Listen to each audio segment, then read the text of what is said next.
इतिहास वीरों की कहानियों से भरा पड़ा है, पर कुछ कहानियां ऐसी होती हैं जो सिर्फ इंसानों की नहीं बल्कि उन वफादार साथियों की होती हैं जिन्होंने न सिर्फ साथ निभाया बल्कि अपनी जान भी कुर्बान कर दी। आज हम बात कर रहे हैं महाराणा प्रताप के महान घोड़े चेतक की। गुजरात की तपती दोपहर थी। एक घोड़ा व्यापारी मेवाड़ की धरती पर आया। उसके साथ थे 3 घोड़े, चेतक, त्राटक और अटक।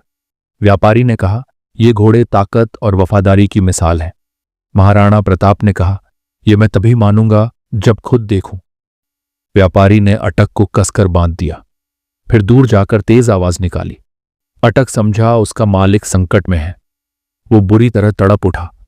रस्सियों को तोड़ने की कोशिश में उसके पैर अलग हो गए, लेकिन वो तब तक रेंगता रहा जब तक उसकी सांसें थम नहीं गईं। महाराणा स्तब्ध रह गए। उन्होंने चेतक और त्राटक को तुरंत खरीद लिया। त्राटक महाराणा ने अपने भाई शक्ति सिंह को दे दिया और चेतक को खुद के पास रखा। धीरे धीरे चेतक महाराणा का सबसे प्रिय साथी बन गया। जब महाराणा बोले, हमें मनसिंह तक पहुंचना है, तो चेतक बिना रुके दौड़ पड़ा। वो मनसिंह के हाथी के सामने जा खड़ा हुआ। अपने पिछले पैरों पर खड़ा होकर उसने हाथी के सिर पर हमला बोला। महाराणा ने भाला फेंका, मगर निशाना चूक गया। इसी दौरान चेतक के पैर में हाथी की तलवार बंद सूंड से गहरी चोट लगी।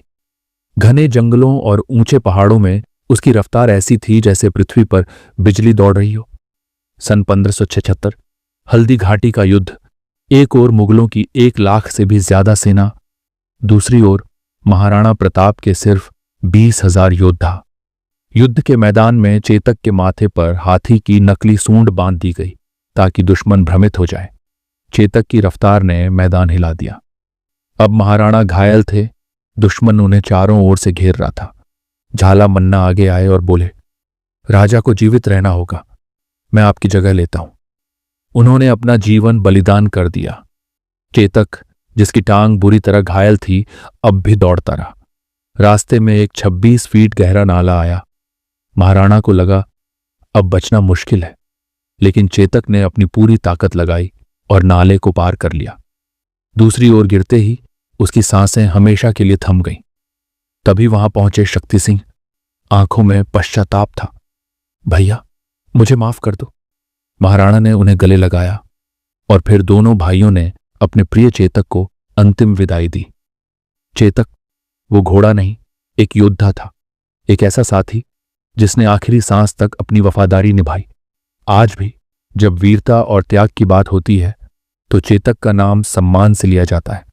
अगर आप महाराणा प्रताप के बचपन की प्रेरणादायक कहानी जानना चाहते हैं तो इस वीडियो को जरूर देखें।